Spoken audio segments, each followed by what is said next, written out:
April 26, 1986. An explosion at the Chernobyl nuclear power plant in the Soviet Union would change history forever. What was supposed to be a simple safety test became the worst nuclear disaster in human history. Today, I'll tell you what really happened that night, how the truth was hidden, and the consequences we are still living with today. This is the story of Chernobyl, a name that echoes with both tragedy and warning. A story of miscalculation, denial, and incredible sacrifice. Stick with me as we uncover the minute-by-minute account of a night that brought a superpower to its knees and left a scar on the face of our planet that will last for thousands of years. On the night of April 25th, the engineering team at Chernobyl's Reactor 4 was preparing for a routine safety test.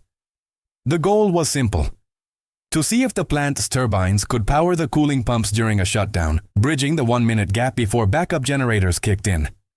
But the reactor itself, a Soviet-designed RBMK, had a critical flaw.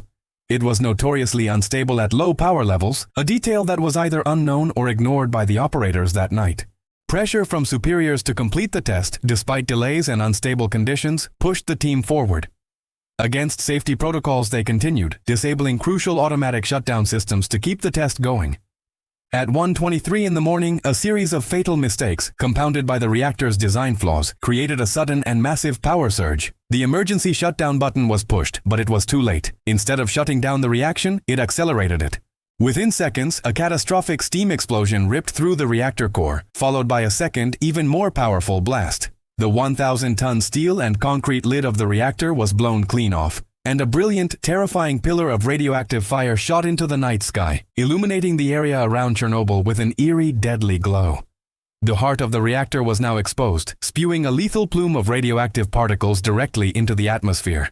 As the fires raged, the first alarm calls went out, not for a nuclear disaster, but for a simple fire at the plant. Firefighters from the nearby station rushed to the scene, completely unaware they were driving into an invisible war zone. They saw flames on the roof of the reactor building and got to work just as they had been trained to do. But this was no ordinary fire. They climbed onto the roof, their boots crunching on what they thought was debris. It was burning graphite ejected from the core of the reactor itself, emitting thousands of times the lethal dose of radiation per hour. They weren't just fighting a fire, they were standing on the lip of an open nuclear volcano. Within minutes, the first symptoms appeared. A metallic taste in their mouths, uncontrollable vomiting, and a strange deep tan, sometimes called a nuclear tan, as the radiation burned their skin. They began to collapse, one by one.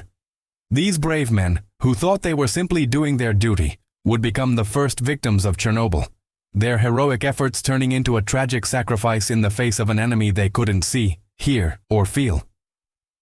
Just a few kilometers away from the exploding reactor lay the city of Pripyat. It was a model Soviet city, young and vibrant, built to house the families of the Chernobyl plant workers. Its population of nearly 50,000 slept soundly, oblivious to the catastrophe unfolding next door. Some residents, woken by the explosion, saw the strange, beautiful glow in the sky and went out onto their balconies to watch. They thought it was just a fire at the plant, nothing to worry about. The next day, life went on as usual. Children played in the streets, couples got married, and fishermen cast their lines into the cooling pond right beside the reactor.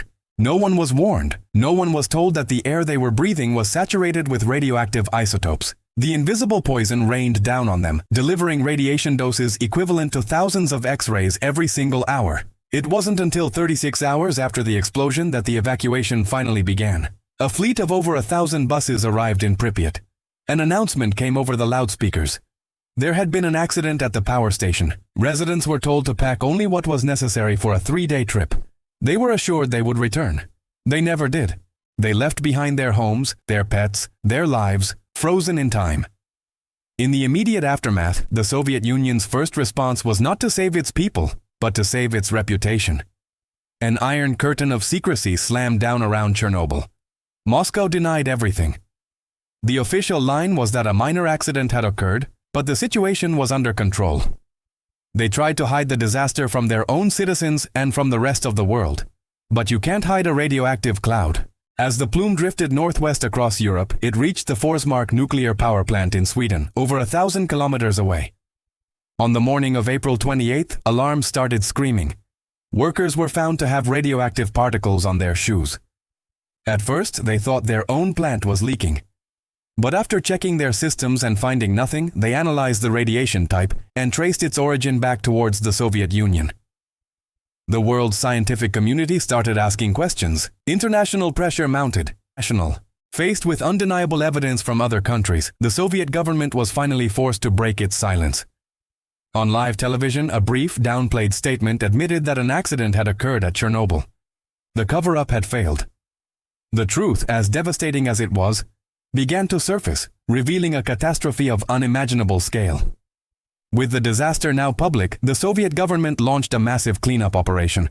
Hundreds of thousands of men, soldiers, miners, engineers, and even civilian volunteers were conscripted and sent into the contaminated zone. They became known as the liquidators. Their mission was to contain the fallout and prevent an even greater catastrophe.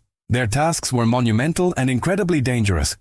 Some had to shovel radioactive graphite off the roof of the reactor building with little more than lead aprons for protection, working in frantic 45-second sprints to limit their exposure. Miners were brought in to dig a tunnel beneath the melting reactor core to install a cooling system, working in extreme heat and high radiation. Helicopter pilots flew daring missions directly over the exposed core, dropping thousands of tons of sand, lead, and boron to smother the fire and absorb the radiation. These liquidators were hailed as heroes, but their heroism came at a terrible price. Many received massive, life-altering doses of radiation, leading to long-term health problems and early deaths. To entomb the reactor permanently, an army of workers constructed a massive concrete and steel shell known as the sarcophagus to seal in Reactor 4 and its deadly contents for what they hoped would be forever. The consequences of Chernobyl were not confined to the Soviet Union. The radioactive cloud didn't respect borders. It drifted across Belarus, Ukraine, and Russia, and then spread over large parts of Europe, from Scandinavia to the UK, and even reached the eastern coast of North America. Radioactive particles like cesium-137 and iodine-131 fell with the rain, contaminating soil, forests, rivers, and crops. Livestock were born with deformities. Milk, meat, and vegetables had to be destroyed across the continent. In the immediate vicinity of the plant, a 30-kilometer exclusion zone was established, a dead zone where human habitation was forbidden. The human cost is staggering, though the exact number of deaths remains a subject of intense debate. While the official Soviet count was just 31 first responders and plant workers, subsequent studies by organizations like the World Health Organization estimate that thousands, perhaps even tens of thousands of future cancer deaths can be attributed to the radiation exposure from Chernobyl. The disaster became a terrifying real-world lesson in the catastrophic potential of nuclear power when human error, flawed technology, and a culture of secrecy collide. It was a wake-up call for the entire world. Today, more than 3 decades later, Pripyat is a ghost city. It stands empty, a haunting monument to the disaster. Schoolrooms are littered with dusty books and gas masks, a Ferris wheel that never turned looms over an abandoned amusement park, and homes remain exactly as they were left on that frantic day in 1986. Nature has begun to reclaim the city, with trees growing through floors and wild animals roaming the silent streets.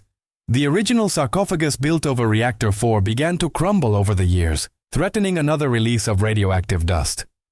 So, in 2016, a monumental international effort culminated in the completion of the new safe confinement.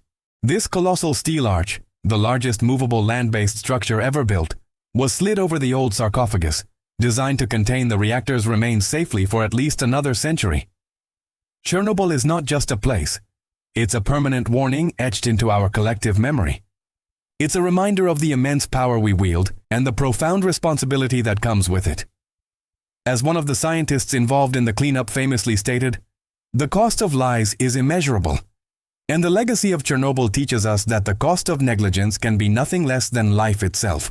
The story of Chernobyl is a chilling reminder of how quickly our world can change. Do you think a disaster of this magnitude could ever happen again in our modern world? Let me know your thoughts down in the comments. If you found this story compelling, please hit that like button and be sure to subscribe and turn on notifications for more deep dives into the stories that shaped our history. Thanks for watching.